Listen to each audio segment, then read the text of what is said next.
I'm a little nerd. I don't know why I feel a If little. if you have to mute to like cough or something, that's your mute button right there. Uh, That Yeah. Like sometimes I'll mute I'll cough and yeah, just turn away from his mic though because it's still gonna pick oh you up. yeah. All right, there it I is. need a scapula right there. It's- I was listening to a podcast the today or yesterday, moose hunting podcast, and the kid was like, "Yeah, this is my scapula." It was a gear. He was talking about his gear, and he's like, "This is my scapula." He's like, "I've been using it for 3 years," and I'm like, "Brian burns through one in 3 days." yeah, we had to I, replace it after the third day. Oh man, I went through 4 this year. Uh huh. already Yeah, in a yeah, 5-day hunt. yeah, yeah. They I were see just some. shattering. I see some people use like canoe oars. Yeah. Yeah, yeah. Yeah, they found one. Who found the ore this week? Johnny? Johnny. Yeah, He found an ore in the woods that somebody must have been using. That's great. That's a lot to carry. Well, I guess it's like a walking stick too, right? As you walk Yeah. through everything and using that thing. That's pretty wild. All right, well, boys, welcome back to the Outdoor Drive podcast. This is the Moose recap from New Brunswick, I guess. I don't even know what to call it, Steve. Do you have like anything that you really want to call this? I don't even know. It's Moose camp. Moose Camp, I guess. Well, why don't we start this thing right off, man? And Stevie, tell us a little bit about what's going on here and kind of point the direction for us. Yeah, well, me and Dad just got back from moose camp. He had a tag, and we went up with Brian Williams here at Williams Woods and Water. So, yeah, just had an epic week. Great hunt, a lot of good experiences, and figured we can't not do a podcast and tell the stories, right? Dude, I'm dying to hear the story. So, who's gonna start it off and tell us a little bit about what's going on here? Go ahead, Steve. Well, I guess I was gonna hand it over to Brian first because it's his camp, and you can kind of like lead us into like maybe coming into camp and like right from the start because we had a couple bonus days tacked onto the front, just scouting and getting familiar with the area and all that stuff. yeah. Well, there's a little bit of history to this one because Mark's been up bear hunting and he came up by himself the first trip, and then Steve joined the next trip, and Mark's been anticipating this moose hunt for a couple of years. So I'll say there's a lot of love and a lot of pressure going into this one. Um, Pretty special to be able to guide those two this year. It made for an epic story, an epic hunt. Um, it's one of the biggest grinds that I've ever been a part of in all my moose hunts. But it was we had so much fun doing it that it didn't seem like work at all at the end of No. it. Um, we kind of got through it together, and it was uh, it was just a really good team effort to grind it out for the 4 days that it took us to get the bull that we got. And I think Mark was well deserving. He was patient. We went through, and I talked early in the week about the highs and lows of moose season, and that your luck can change around any corner at any given second. And there was so much of that. There were so many highs. There was a few lows, and it was an epic week. So I guess my question would be like, what when it comes to it, like what set this up to be such a grind of a season? Like, was there different weather than typically, or was it a little bit warmer, or kind of like what was going on before the season had started? To be honest with you, I still haven't figured it out. Um, a lot of people are talking about this year and how it was different. Um, I've hunted. That was my 29th moose hunt that I was on, and I've been in moose hunts that the weather was way warmer. So I'm not saying that the weather was too warm. I'm not even complaining about the weather because I've seen it way worse, and I've had easier hunts, we'll call it. And I think really there's so many things to think about. How we had a little bit of a cold snap earlier in the month, and the full moon was early September versus later September when it usually is, and those types of things. things that could have maybe affected the rut cycle and what the moose were doing last week. I've been thinking about it ever since, and what you take from it and what you can learn from it. Um, what I did notice was that the bigger bulls were most likely on lockdown with cows and not really responding. Like we had some commit, or commit to a certain distance and then not fully commit to close the last 50 yards, where we could get a look or a shot. Didn't have a lot of challenges, that I've had in the past where you get bulls just coming crashing through the woods and grunting and smashing and raking the whole way, and they'll just come and walk right over top of you. I didn't really have much of that. The first day we opened in morning on Tuesday, we started talking to moose right at daylight, and we had them answering and responding all the way till noon. So I thought the week was going to be unreal. But it kind of just stayed a little bit too quiet. So yeah, I don't really know all the answers. I do know that the moose hunt is down 25 to 30%. The harvest numbers are down 25 to 30% provincially, than what they were in the past. So that it goes to show something. But yeah, like I said, I don't have the answer on why they were acting that way. We were successful, so I'm not going to question it too For much. sure. But what I will say, I really enjoyed the challenge of it, and I always told myself if I don't learn something, during a moose hunt every year, then I might as well quit doing it. And I learned a lot last week. Yeah, I couldn't imagine, and especially with that pressure of being with Mark before and Steve and being in camp, and then this comes in, and then the weather's a little funky. Like there's probably some type of feelings that you had when the boys rolled into camp. Yeah, and be honest with you, like I said, I would have taken that weather last Mm. week and any moose season previous. The mornings were cool. There wasn't a lot of wind. It was hot during the day and the afternoon, which is typical, and we just kind of chill out and have lunch and have a little snooze in the woods anyway during that time, when kind of act like a moose and lay down for the afternoon. And then get back up and on your feet in the evening, and it started to cool down, and the wind died off at a good couple hours before dark. Like there was no to me there was no real excuse, as far as the weather goes. Yeah. Yeah, the crazy thing was, so like we roll into camp Saturday afternoon. We went out scouting Saturday night. Brian, Tyler, me, and Dad, and like, dude, like we got on a couple good bulls Saturday night. We Yeah. saw a bomber Sunday morning. Found the piss hole Sunday. Like it was like, let's go, baby. Now we still have Monday, all day Monday, and we don't hunt till Tuesday. And then like once Tuesday rolled around, it was like, I wouldn't say it died, but it was like the what we were seeing Saturday, Sunday. By the time Tuesday rolled around, it definitely had slowed down. Like Brian said, it might have been some kind of lockdown or something like that.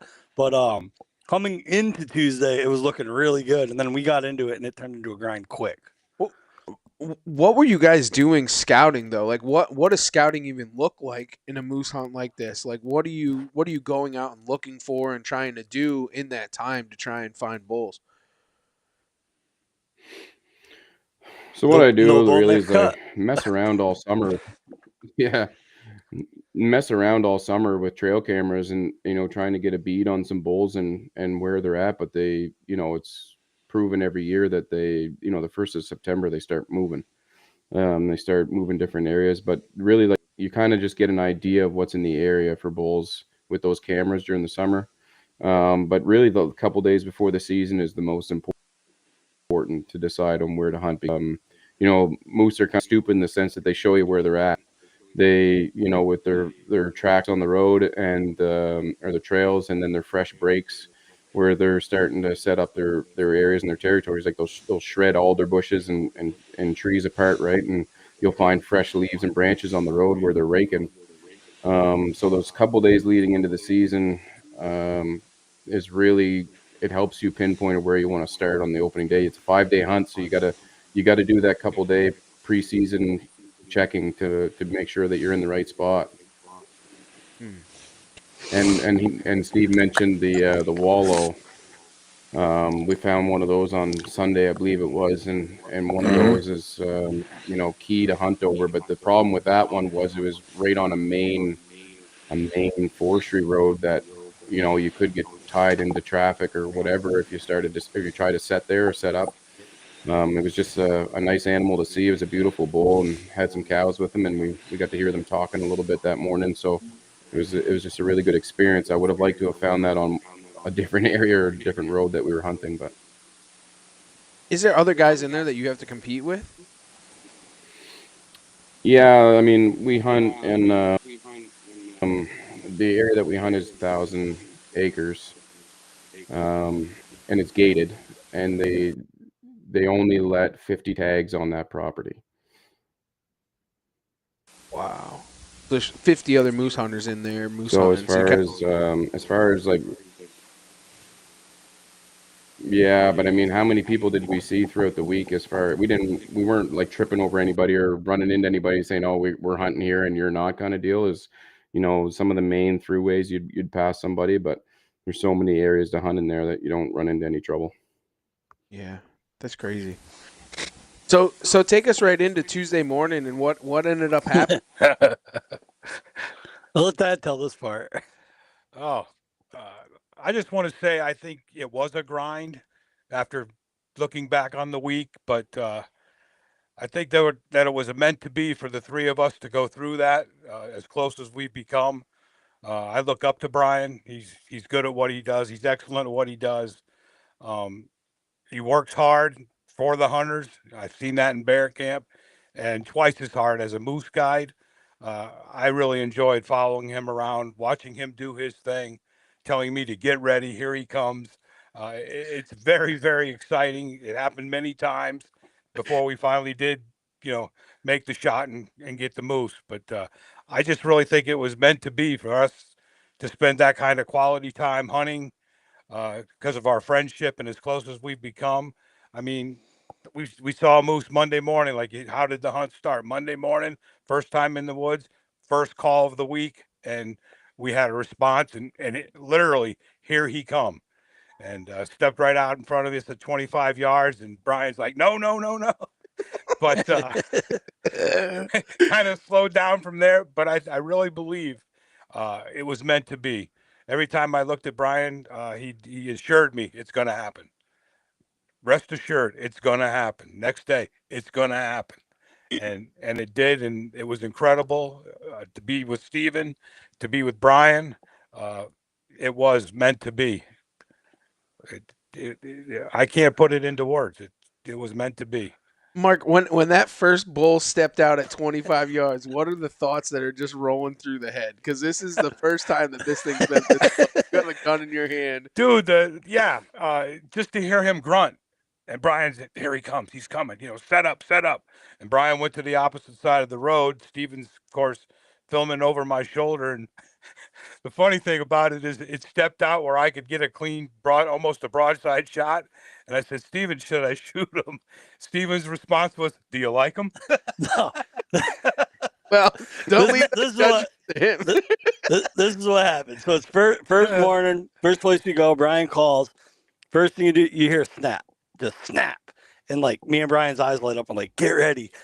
So we just like a turkey call. You strike that turkey, it's like, oh shit, like take cover. So we get behind this alder bush, and he's coming. Brian's like, he's coming. You can hear him grunting. So get to the point where we're like on a branch road. So Brian's like, I'm going to cross the road and call from, he's going to back call. So he's like, I'll let you know if it's a shooter or not. So I'm like, all right, cool. So Brian takes off. So Dad turns around and looks at me and he's like, where's he going? And I was like, he's going to go call over there. He's going to let me know if it's a shooter. So I'm watching Brian go across the branch road and I'm watching him and he's like, gets down in the ditch and he's like getting set up. And I turn and look forward and I'm like, oh shit, the bull's standing there. So I look back at Brian. He has no idea. And I'm like, shit. No more than 30 yards away from So Dad's like, should I shoot him? And I'm like, I don't know. It happened so fast. Like you're kind of overwhelmed and like caught off guard. And I'm like, I don't know. And like Dad's like, well, and I'm like, do you like him? So the bull turns, he's coming right at us, like straight frontal. He's definitely inside of 50, and it kind of turns quartering across. And finally, I look back at Brian, and Brian can now see the bull, and he's like, "No," and I was like, "No, no, no, don't shoot, don't shoot, don't shoot, don't, no, no, no, no, don't shoot." And I'm glad, man, because it was like a great encounter, and like even if that's a giant there, like I couldn't imagine ending that hunt in 10 minutes. Yeah. 2 years of anticipation and all that scouting and hard work, and like to pull the trigger there and end the hunt. Like, okay, you get a giant moose, but like you don't get the experience or the thrill of the hunt and the grind and everything that makes that hunt rewarding, right? Well, that would be the thing. Like, if you were to go anywhere and go for any type of trophy animal and you kill it in the first 15 minutes, what kind of hunt is that? It's not a well-earned deer, a well-earned animal at that point, because you're just pulling the trigger, right? Like, you don't get to experience the whole thing. Then it would have just been over. It was a setup to hook us. Because I was all in after that. Yeah. It didn't matter if you shot one or then. Yeah, it was all part of the plan, boys. Yeah, It was all part of the plan. It just reeled me in. Whatever he said, I did to the best of my ability, and I knew it was going to turn out. I knew it was going to happen.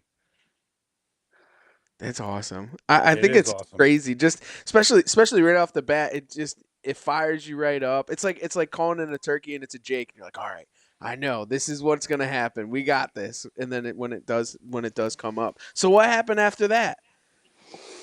Another bull came in, just caught a glimpse of him. He was even smaller, same spot, like we didn't even move. And then there was a third bull making some noise, didn't come in, like could have been one of the other two. But like it was an action-packed morning right from the rip there, right?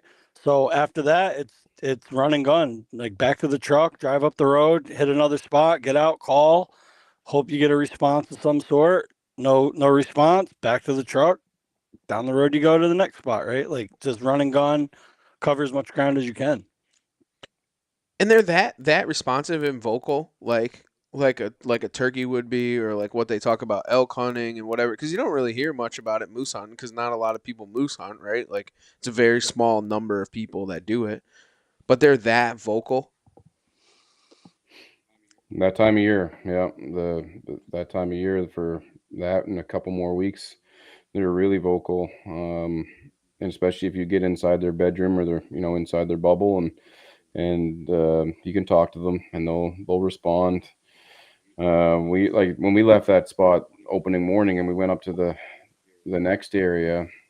We went and tried in one spot. We didn't get an answer within a 20 minutes, half an hour. We went to another spot. By this time it was like 10 o'clock in the morning, and by that time usually you don't get too many more answers. But we got another bull. We got another bull right there at 10 o'clock, and he was big. You could tell he was breaking trees and raking hard and grunting, and he'd come down off a hill, and I thought he was going to come right to us. But he was in a really thick buffer on a stream between us and another like a hardwood ridge. He was really down in the thick stuff, so I was trying to bring him out. We had a nice little opening there, and we had him coming for a good 45 minutes. He was walking back and forth, grunting and smashing, and then finally at that point you're like, all right, he's big, he's smart, he's not coming out in the open. We got to go in after him, and so we snuck down into that tree line and buffer and tripped a few times getting in there, and but we talked to that bull for 2 hours. Yep. And he just wouldn't close. He needed to really come another 20 or 30 yards, and he would have been right in our view in the woods. That's how close we were to him. But again, he just stayed outside of that and non-committal, and they're just smart. When they're that big, they're smart, and they know something's not right. And he wanted to mess around, but he didn't want to commit. But anyways, so that was noon by the time we gave up on that. We played with him for a while. Yeah. And is that you just kind of sit low during the middle of the day when the sun is high, and you just kind of chill and just kind of relax it out? Yeah, I mean, you're up early, right? We were getting up at 3:30 in the morning, and and going an hour and a half to 2 hours to our hunting grounds, and then hoofing her. So by midday, we got to feed the hunters and give them a little bit of, an hour or so to rest and regroup for the evening hunt. Um, you know, Not too many moose are shot at 2 o'clock in the afternoon. The odd one or two, maybe in a water hole or something like that, if you're lucky. But they're usually bedded down that time of day, so it doesn't hurt to give everyone a little bit of a rest. Get some food into you and think about what you're going to do for the evening set. Yeah, it gets cool there too, because like that late, not that day, because we'd mess with that bull till noon, but a lot of times like that late morning and then like immediately after lunch, you spend a little time just road scouting, right? Like driving like secondary and third branch roads, looking for breaks, looking for tracks, anything that you can kind of find. Maybe not necessarily for like this evening's hunt, but you might find something that you want to circle back on like tomorrow morning or tomorrow afternoon. So you're like always scouting like a day ahead just in case it doesn't work tonight, you know? Look how much these guys Yeah, have they're learned. like Oh, they're gonna teach you. They're guiding the guide. That's what we. No, I'm Yeah. just kidding. No, it's awesome. I oh love yeah, hearing we it. learned a lot. Yeah. Yeah. I guess that's part of the experience, right? Because like you go up there and that's what you're there to do is to learn how to do such a thing, and you spend so much time doing it. It's like second nature, right? I mean, like what do you boys think? Like you guys could go and guide moose hunts, no problem. I don't know about that. I don't know. I can't call like Williams, but I think if you give me like an e-collar and turn me loose, I might be able to scuffle something up. I think so. It's just that, I did a little working out for the last 6, 7 months since I've been home from the bear hunt in the spring. Lost a little weight, got in shape, but you just can't wait to get over the next rise or the next hill and listen to him call and see what happens. It keeps you motivated, it keeps you moving. Um, Very inspiring just to listen to him do his thing, and then of course you're listening for a grunt or a branch to snap, maybe a rake in the woods that you can identify as a moose. I mean, these two guys were hearing it before I heard it, but I caught on towards the end, and I'm like, wow, this is really happening. I thought they were playing with me there for a couple of days, but they weren't. And when you learn what's going on, it just you want to be out there. It wouldn't have bothered me to shoot the last evening, just because of the experiences we were having. Mm. But Mark, you just brought up a really good point, like having to work out prior to the hunt and whatnot. Like, was that a big part of it? Like, you think that to get yourself physically shaped to be able to do such a thing, like that was one of the things that you know that you needed to do? I'm glad I did it. Yeah. Very glad I did it. I talked to Brian when I was up there in June. He goes, "No, we're gonna walk, and then we're gonna walk some more. If things don't work out." And I would dare say, what do you think? Wednesday was a when I shot Friday, so Thursday we probably walked 5 miles that day, up and down that first hunt in the morning. That was a good couple of Mm. miles, 2.5 miles, just in the morning hunt, one cut where we went. I couldn't believe that we didn't hear anything. Just but yeah, I'm very glad and very fortunate that Brian told me to start walking because you're going to do a lot of it, and it paid off. Do you It think that paid you'll off. continue to do that regimen to keep yourself fit as to make yourself more successful in the woods? I think so. I feel a lot better, definitely. Uh, Deer season's upon us, and he's always in the woods, so I don't have a whole lot of people to call until dark. Yeah. So if I get something in the morning or midday, I'm sure I can get it out by myself now. Right. Right. Definitely, definitely. No, no, I just know that it's important because you endure something different, right? It's not just going to that deer stand like you're watching and walking and going and it's a lot more physical than it is Hmm. regular stand sitting. For sure. The older you get, the harder it gets. But you know, I, The, the, the good thing about it is, right, you're never bored. You're always moving. It's either we're here, there's either a moose here or not. We're going to give them 15, 20 minutes. If we don't get a response, we're moving, right? Like on to the next spot, walk here, go walk in, call nothing, keep walking, call nothing, keep walking, call nothing, walk back to the truck, go to the next spot. Like we're not going to sit and burn 2-3 hours just calling the same area. If there's nothing moving, we're out.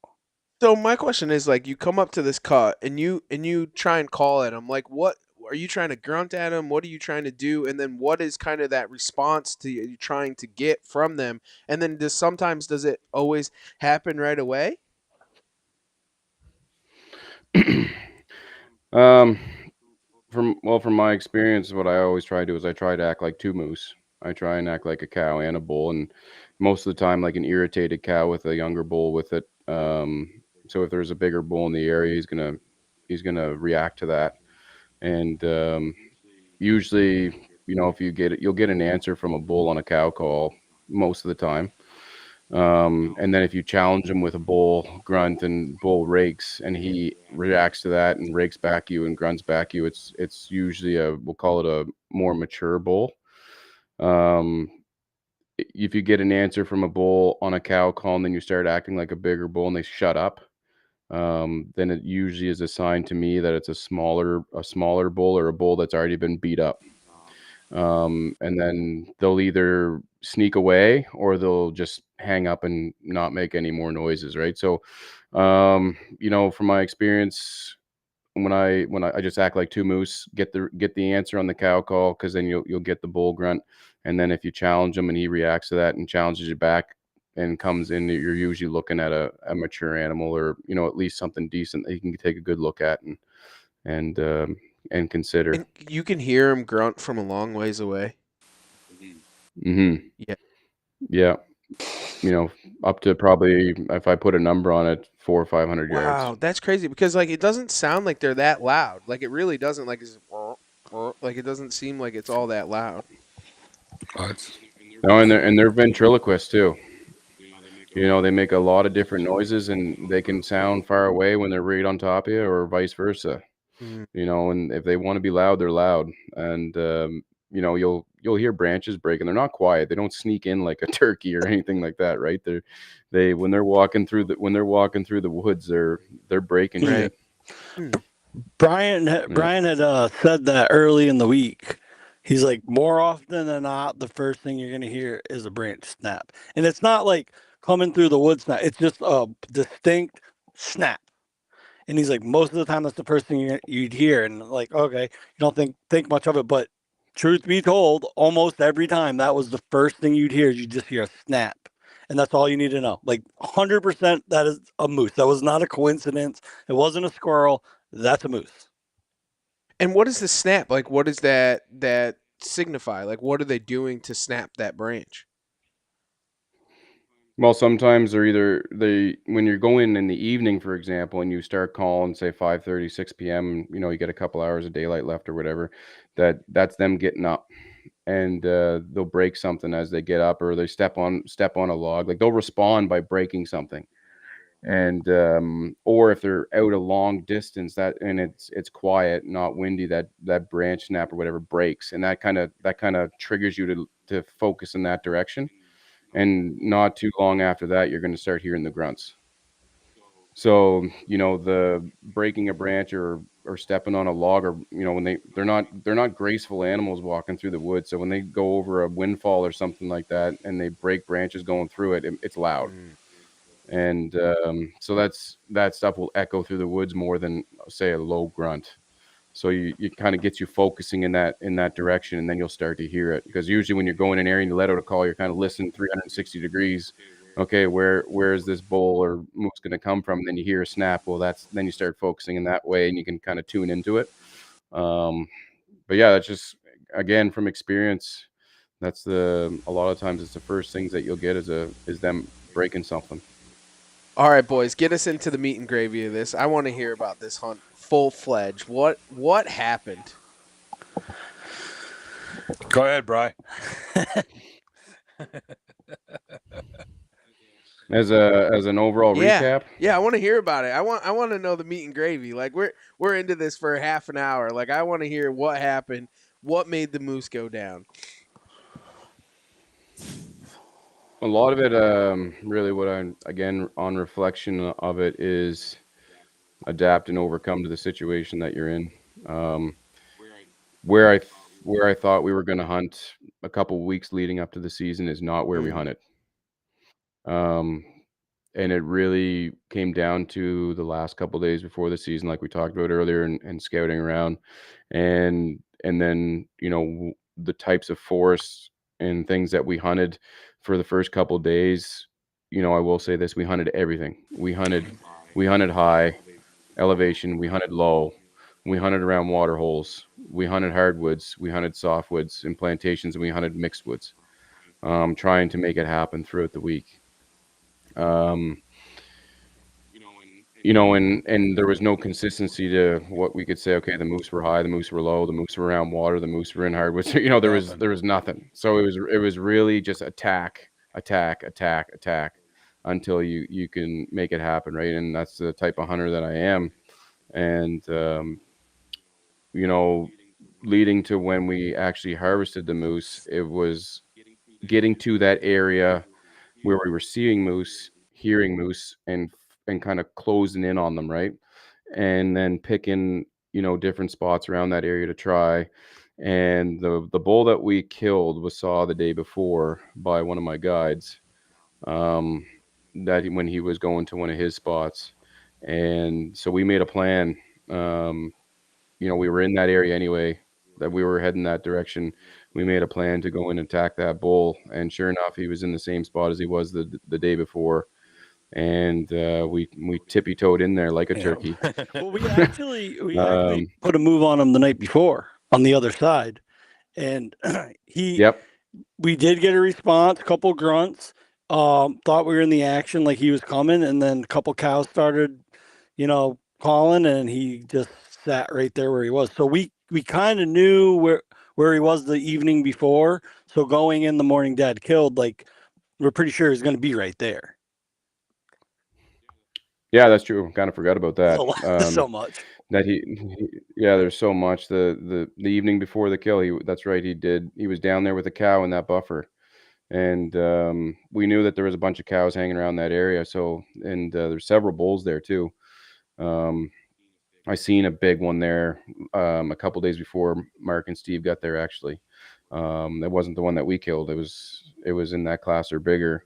So there was something going on in that area, that week. So it was the spot to focus in on, and I had no plans of hunting there, like I said, leading up to the season. But that's where it happened, and it's all about adapting. You can go and scout all you want and see all the animals you want before the season, but until you get that gun in your hand or the hunter with you, you can't really do much about it. So, once you get the hunter with you or the gun in your hands, then you kind of have to really zone in and just hunt. So the night before that, he just held up and he just wouldn't budge. And is there like anything you do to try and make him do that, or like you just kind of hold on and hope for the best?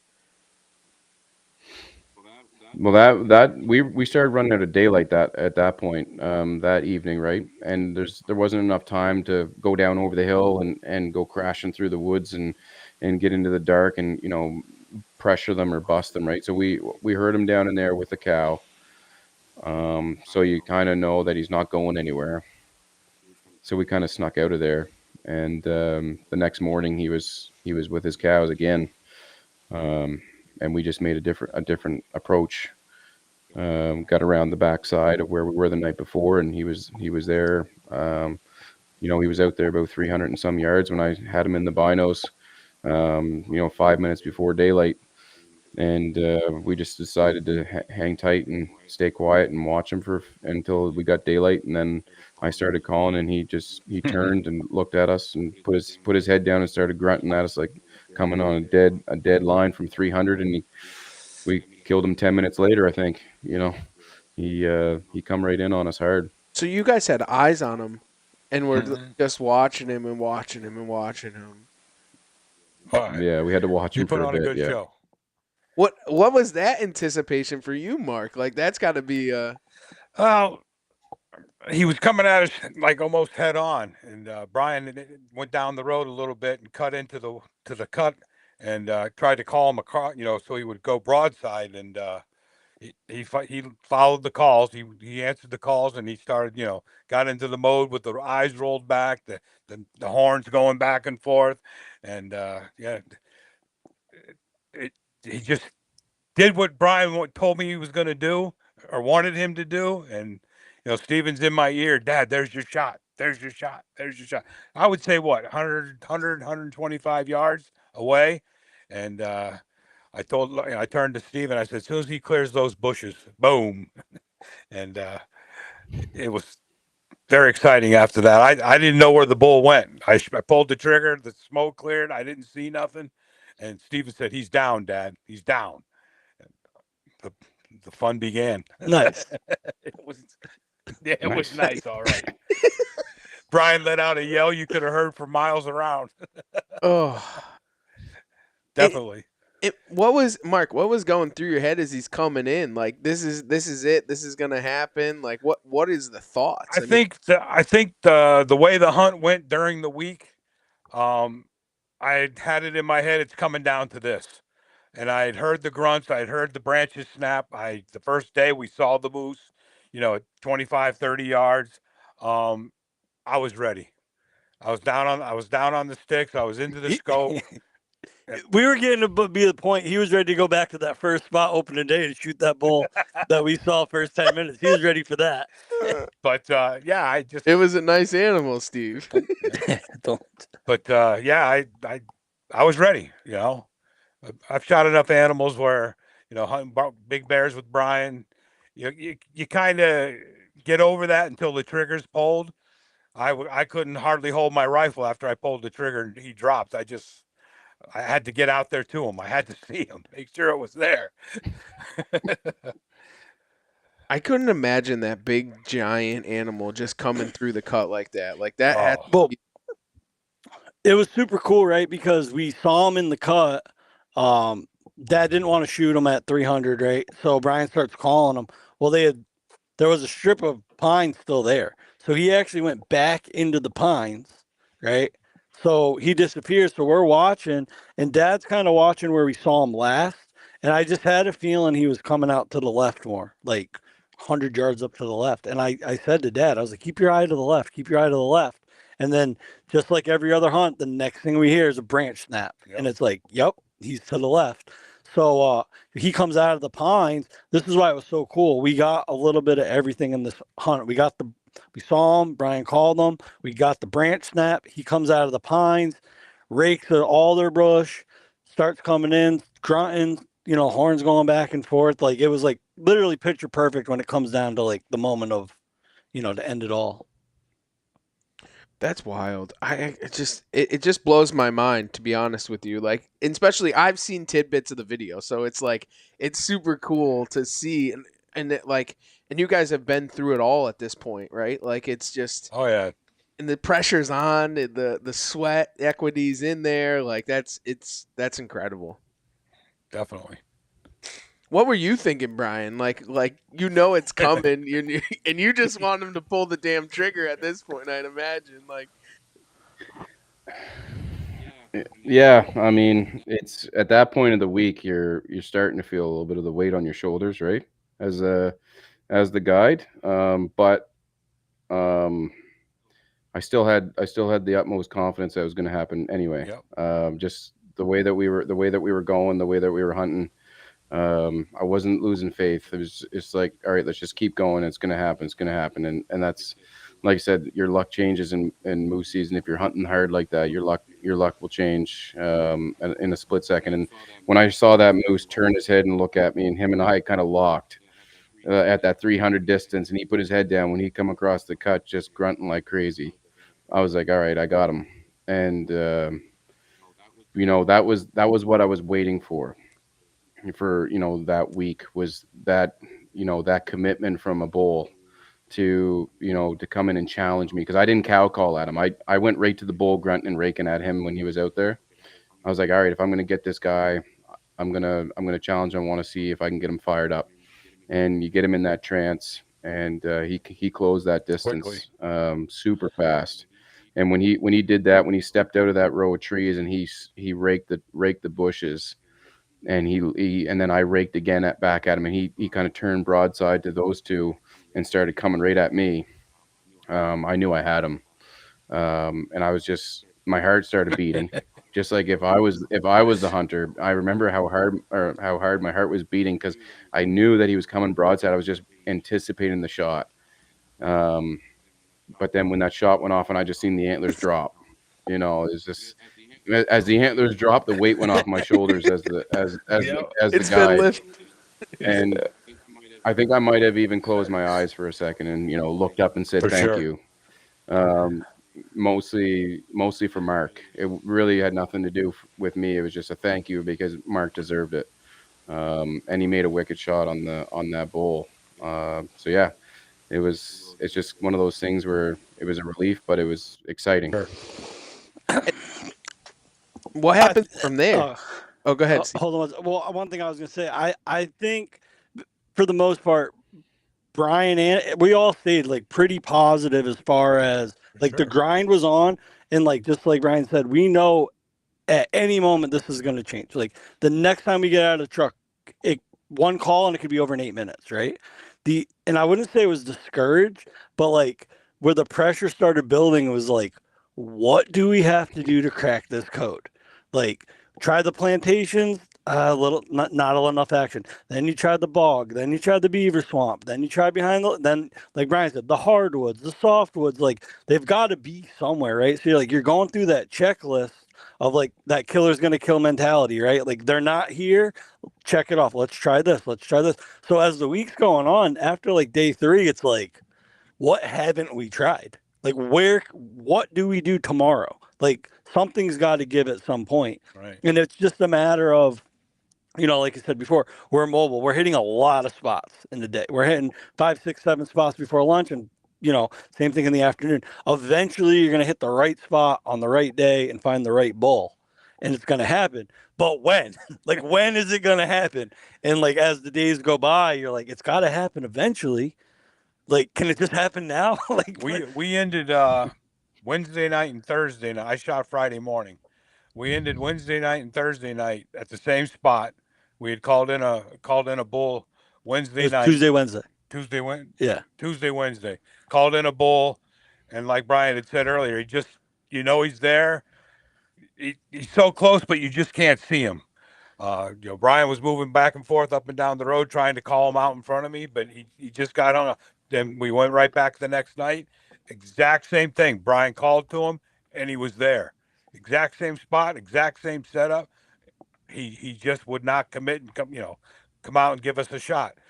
So we had every confidence it was going to happen. Hold on, there's more to that story. No. So the first night, like Dad said, the first night Brian's calling this bull. He's raking, he's grunting. I mean, he is right there. At like one point, I thought I seen him. I don't know how we didn't see him.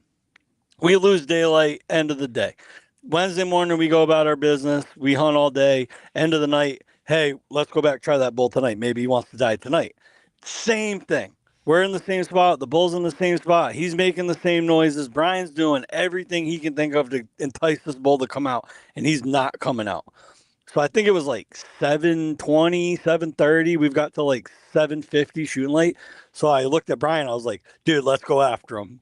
Put your horns up in the air. Let's go. So we're going to run this bull down. Like we're going to stalk in and just try to get a crack at him.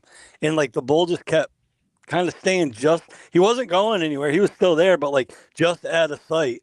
So at one point we kind of like, Brian tells Dad, like, Mark, you got to go first. You got the gun. Like if we pop out and he's there, you got to be out front. So Brian sends Dad through this like strip of alders into this like, what do you call it? The boxing ring? The wrestling ring.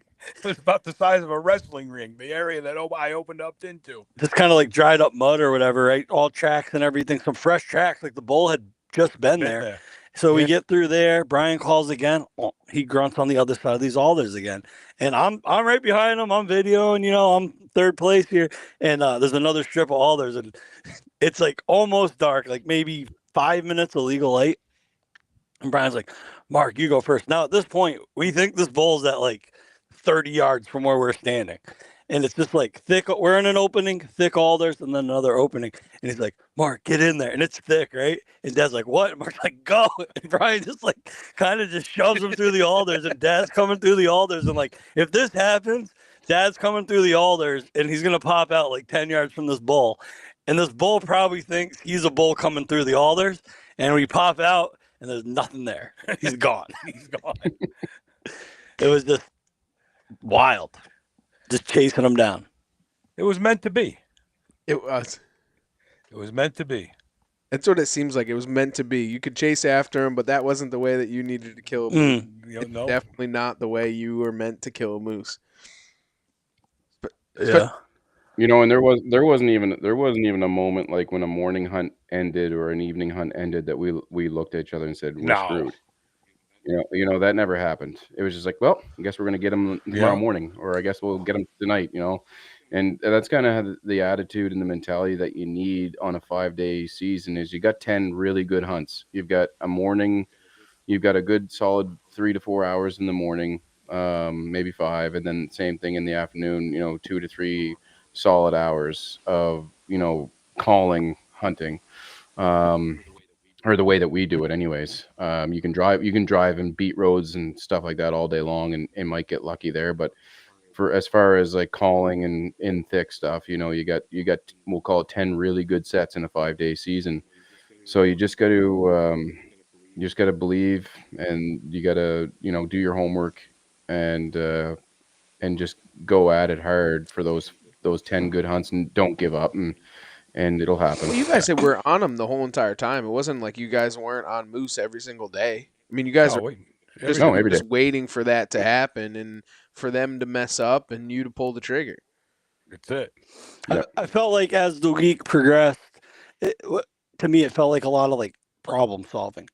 It was like taking all the information that we had, like your pre-scouting, the sign we were finding while we were scouting, where we were finding moose, what moose we're doing when we found moose, and kind of like putting it all together and like wrapping our brains around each other. Like, all right, there's a combination here that it's all going to come together and work. And it was like trying different combinations of like, let's try this spot. What do you think about going here? Boom. No, all right, that didn't work. All right, let's try this. And eventually you're going to hit it right.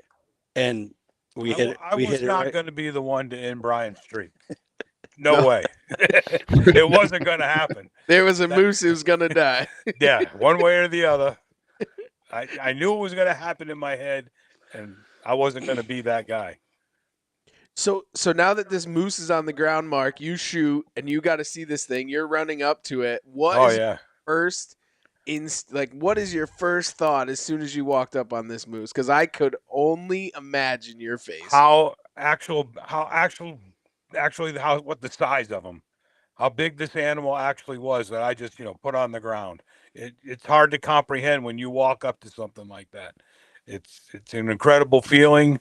You conquered it, but the size of the animal itself is unreal. You just can't imagine that. Oh, now what do you guys have to do? Now the work begins. Oh, work. No, not when you do it the Williams way. Brian had that thing on the road in 5 minutes. We're probably 125 yards out in the middle of this cut. Steven drug this, what do you call it? Bedliner That Brian had rigged up out to the moose, drug the rope in. Brian had to cut a hole in it, plywooded both sides at the front of the bedliner, ran the whole rope through it, tied it around the horns. And before Steven could get the camera up, it was almost at the road. Yeah, I couldn't keep up. I was running after the sled and it was gone. He's got it down to a science. That's crazy. Then you just pull it right up into the back of the truck, and that's the end. Yeah. After he ruined a good pair of my hunting boots. Can't even bring them in the house. Yeah, Brian baptized Dad. That's all right. With some moose piss. Oh yeah, yeah. But yeah, I mean that. So back to the recovery and like getting the animal out. That's a big deal, right? Brian has everything you can possibly need to get a moose out of some shit, right? But there's plenty of guys out there that aren't prepared to get a moose out, and like they don't think about it, or they don't think about where they're hunting. Now the moose is down, and now it's like, oh shit, like how are we going to get this thing out? Mm. Huge thought process of like things to take into consideration and be prepared for. And like we did see some guys out there hunting around us, like, you know, closer, like around town. They didn't have anything. Like I don't know what they would do if they got into a bad spot with a dead moose, you know? What like no chainsaw winches or anything like that? Like that's not the style. Like I've got them. I have those. I have chainsaw winch and the porta winches and ropes and blocks and pulleys. And I've be honest with you, over the years, I've got myself to a point where getting a moose out is not a concern. mm, If we know whatever situation we got to get into to get or to kill one, we'll be able to get it out. So that over time you accumulate equipment and gear and you see different techniques on how to do it. And if we have to quarter one out, I've got the stuff to do that too. You just got to be prepared for that, and if you can minimize your stresses in a moose hunt, and that being one of them, like Steve just said, getting a moose out is a big deal. It's a big animal to move. You have to be prepared to do that. You can't just go in the woods with a rifle and drop a moose and then say, now what? You have to be prepared for that. I mean, Trev, like yeah. a rear quarter scun out is basically a whitetail. yeah, that's what I was gonna say. Like, Oh, for what is sure. this thing dressed? Like, what is 1,000 pounds? Like, what? I mean, it's no joke. Well, deboned, just straight meat. Dad dropped off 668 pounds of meat to Chakowski's. 668. No bone. No Hey, bones. you're gonna need another freezer, bud. Dude. I bought one. I brought it home in a freezer. Yeah. I took one up. Oh But, my gosh. Estimated weight was 9.25. Live weight. Live weight. Yeah, they measure the nose and do a calculation, and they estimate it 925 pounds. Live weight. That's with guts in it. That's Yeah. Yep. Wow. That's nuts. But 660 pounds of meat deboned. Like debone. that's insane. That's awesome. Yeah. Yep, for It's sure. For years. Not the way we eat it. Yeah, that's true. But yeah, when I took it to Chakowski's, she goes, it might take a week. I said, whatever. She goes, yeah, my father just got home from Newfoundland. You're number 9. I've got 8 in the freezer. Wow. That's not even fun. Like I mean, when you got 8 more ahead of you, like for that butcher, think about that. That's Think 8 about that's that. 8 cows, like literally beef hanging cows. Like Oh, that's for sure. oh my god. Yep. Jeez. That's awesome. That's all part of it, right? Getting that yield of meat off an animal on that type of hunt is that's the end game. Mm. And just happy that it worked out for you. Yeah. Can't wait to I'll tune in here and watch you guys eat or chew into one of them back straps or have a moose for burger sure. there. Yeah. Oh, I'll be bringing some burger to bear camp in June. We're gonna have some Yeah. moose burgers together. For sure. Oh. So now that you've done it once, now where are you going again? You gonna go shoot another one somewhere else, Mark, or what? No, I'm going bear hunting again with Brian this spring, but Right. I'm going to retire in about a year, and I've always wanted to go to Saskatchewan, maybe shoot a color phase bear. Maybe Brian will come with me. Mm. But I've always wanted to do something like that. And I grew up in Ohio. I was born and raised in Ohio, and I'd like to go out and shoot a whitetail, in my home state. When I was a kid, all we did was bird hunt. A lot of pheasants and quail and stuff like that. There wasn't a big population of whitetails in Ohio, where I lived. They were in southern Ohio, but I lived in northern Ohio, and everybody knows what kind of whitetails are raised in Ohio now. And I'd like to go out and with my Savage 220 and take one of them. I think you'll do that, and you'll probably think shoot a monster at that too, Mark. It'd be nice. Well, Definitely. we'll get Mark on a whitetail here in New Brunswick at some point too, so we can Oh, have that'd all be 3 neat. big game animals. That would be something. Yeah. That's Yep. a dream. Brian they- got Not too had a many couple. people. Not too many people outside the province can say they've done that. So Right. Why do they not allow it, or what is the what's that? Well, just the province? challenge of getting a moose tag, being one of them, and then doing the bear and the whitetail are, we'll call it, somewhat over the counter. There's over the counter or outfitter tags, right? It's the moose hunts that are a little bit more rare to get on. So I can't say there's a whole lot of people that can say from outside our borders that have taken a moose, taken a bear, and taken a whitetail in New Brunswick. Mark, I guess that's a goal to now knock off there. You're going to have to kill one in Canada. It's a challenge. Yeah. It's a challenge, but it would be cool for sure. I'll have a lot of time in about 15 months, so I'll be Who's getting counting? around. Who's Yeah, counting? who's counting? I'll be getting around. Yeah. For sure. Stevie, he'll be hunting with you before you know it every day, right? In the November. Imagine that. Give him the camera. Yeah. Yeah. Oh. Oh, yeah, I'm not hanging off the side of no tree in a saddle. No, why not? That Come ain't on, Mark. no. Come on, it'll be good for you. That ain't happening. Yeah, it'll be all good. Are we allowed to give shout outs to? Go ahead. Of Yeah. course. That a boy. We I- turned Brian into an animal. Oh, Yeah, You like Yeah. those, don't you? yeah, I do. I would say if anything sponsored that moose hunt, it was by far Black Rifle Coffee, because that kept us going for sure. Express what'd you bring Mocha. up? What'd you bring up a case of them, Stevie? 2 cases. 2 cases. Yeah. It's the only thing that runs any type of season. That was the after lunch. Got to have one after lunch and get you through the end of, the afternoon hunt. And they did too. Like, Oh, for sure. No question. He's ready to go out moose calling after he drinks that thing and does this podcast. Yeah, Brian's on his way to the Northwoods. Yeah. Oh, well, that's cool.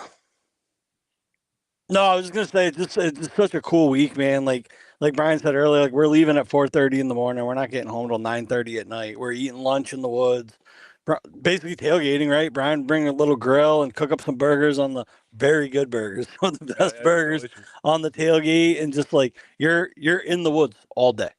Back to camp, have a nice dinner when you get back to camp, and like everyone's ready for bed. Like that's strictly business, and like it goes by so fast, but like just an amazing week. Like for that, I didn't really realize it until I got home, but for that week, I forgot about everything. The only worries I had in the world is, where are we going to kill this moose? Like, where's the moose? What do we have to do to kill this thing? Like, I forgot about politics. I wasn't on Facebook. I didn't have service all day. Like, we had it back at camp, but you're back at camp, you're eating and going to bed. So it was like, I had not a stress in my life except for killing this goddamn moose, right? And like, it was awesome. Do you think for you, Stevie, like just being behind the camera was definitely like a different insight on the whole entire hunt in itself? Yeah, I mean, different stresses, right? Like when you're the hunter, there's certain things that you stress out about, and then as a cameraman, like you're always worrying about batteries and SD card, and then like, dude, don't even get me started about the ride back to camp. I was scared to look, like, did I hit record? Was he in frame? Was he in frame? And I'm like, because when you're filming, you have to watch through the viewfinder. You can't look up with your eyes, because that's when the camera walks on you. And I'm like, no, I know he was in frame. I watched that moose go down on the viewfinder. I know he was in frame. And then it's like, was I recording? Maybe I hit record and I stopped recording and I thought I was like, and it's like, I didn't want to open up the camera and hit play just to check. I'm like, I'm not looking. Like, I'll just wait. Let's just wait till we get back and pop the SD card in the computer. And I'm like, I got it, baby. I should have sent you with my monitor just because it makes it that much easier to have a big viewfinder to film. Like, it definitely would have helped, and I thought about it, but like also like the miles we're walking and in and out of the truck and all that stuff. So like I was trying to keep it as minimalist as possible and as light as possible. And like it worked out good. I used the Fourth Arrow monopod the whole time. Um, at some points, I kind of wish I had the tripod. It would have been a little steadier, but it takes up a bigger footprint and heavier and all that stuff. So I just rocked out with the monopod all week, and it was actually perfect for that style hunt. Well, I heard that you're the full-on videographer for Williams Woods and Water for the next 10 years, I heard. So We having some fun with it for sure. you boys It's, did have it's probably a thing. yeah. It's cool, and it's all kind of new to me too, right? Like I've been filming, but like it's Yourself. a process, right? Like you learn as you go, and then you look at your footage, and then you take that into consideration as you go. But it's fun. Like I really enjoy it. It's not a chore to me at all. But like you back to your original question is like we get back to camp. Dad's taking care of his gun and taking care of like the hunting side of equipment. First thing I'm doing is I'm getting batteries on chargers and making sure my SD card is good for the next day. And like there was that one point that one bull that we messed around with that late morning there down in the gut. Like I'm looking at my battery and I'm like, man, I only got like 30 minutes of battery left. This SD card's kind of getting full. Like at what point do you swap over to another SD card? Like the worst thing that could happen is you have a failure and now there's a bull and dad's going to make the shot and I do all this and not get the shot on film. Like, hey, he would have got his bull. That's great. But it kind of would have sucked to put in all the effort and then not get it on film. And the scary thing is when you change a SD card, what if that SD card doesn't take the video footage? We've been through that before, and that's never good. Like there's a lot that comes into that. I actually have a clip on the SD card, the second one I put in that it's got the kill shot on it. When I put it in, I'm in the back seat of the truck. I put it in, I open up, I put it in record, and you can hear me say, "Hey boys, I just put a new SD card in. Like, say something, test, like I want to make sure I don't have a right air or anything like that, right?" And they talk a little bit in the front seat. I turned the record off, hit play, played it back. I'm like, all right, it recorded, so let's run it. At least you tested it. Oh my God, dude, so many stresses that you wouldn't even think about. Oh, well, I have thought about them because I've had them happen, right? Yeah. Like you drive back home 4 states in mid-Ohio, shoot the biggest buck of my life, and come home and the recovery footage is gone. Like that's a scary thing. Well, so I have like a whole morning's worth of footage so somewhere after Dad's moose. Actually, you know what I think happened? Remember when I dropped the camera, the truck? After Dad killed, we had the moose loaded up in the truck. I kind of like dropped the camera a little bit. I checked it out. It looked good. The rest of that evening back at camp and the whole next morning, we were covering another bull for another hunter. I have no sound. My external microphone had come unplugged. I didn't know it until an hour later. Figured it out, plugged it back in. I don't know when it came unplugged. So when I went back to look at the footage, I have a bunch of really good shots and really cool stuff with no sound. And it's just, you introduce that camera, you're introducing more failure. Yeah. Well, it definitely happens. Well, before we cut this thing off, Mark, we got to ask you a question because you've never been on the podcast before, and we ask everybody this question. We want to know, Mark, what drives you outdoors, my friend? Being able to be with my son, recovering his deer, him recovering mine. We've been doing this a long, long time, and to have him along for this hunt, and to be with Brian, experienced as he is, and a part of our family that he's become is a blessing, and I truly think the world of both of them. Love them both to death, and I'm a lucky man, Trev. Very, very lucky man to have these two guys in my life and respect me and care about me the way they do. That's awesome. No, that's so cool. And, before we break it off, since you brought it up, Oil Can, your good buddy Oil Can, just said not to mention the memories a father and son made. I am so jealous. So that's just another. You know Oil Can. Yeah, you know Oil Can. Yeah. We hang out with him. Oil Can, bear camp, first week of June, bud. 8 months from today, we'll be in the bear stand. Yeah, big shout out to Brian. If there's anybody out there and you guys have a great audience, you're looking for a bear camp, there's none better in New Brunswick. Big bears, lots of bears. You won't be disappointed. Give Brian a shout. Look at his website. Heck, give Steven a call. Give me a call. I'd be glad to help you with any information you're looking for. It's an easy trip across the border nowadays, both ways actually, and you'd have a wonderful, wonderful time with Brian. Mm. I guess I'm gonna. That just sold me. I guess I'm gonna have to send my deposit north. No, no. Mark, congratulations on your Thank you absolute. very much. I waited all week and to watch and then to I didn't want to hear too many teasers because I wanted to hear it straight from the mouth. So it was sounded like you guys had an absolute great weekend. I cannot wait for the final film. Steve did put up some stuff throughout social media. So if you guys that haven't gone and followed along and seen all that, make sure that you go on over there and just check that stuff out and watch some of these cool videos that Steve did put together with Brian and Mark. Was absolutely cool, and I can't wait for the final film to be able to watch that because it's It'll be cool. special. So, you guys, for everybody else, make sure to go and follow Williams, Woods, and Waters, Brian over there. You can book a hunt with him. I'll post a link here below.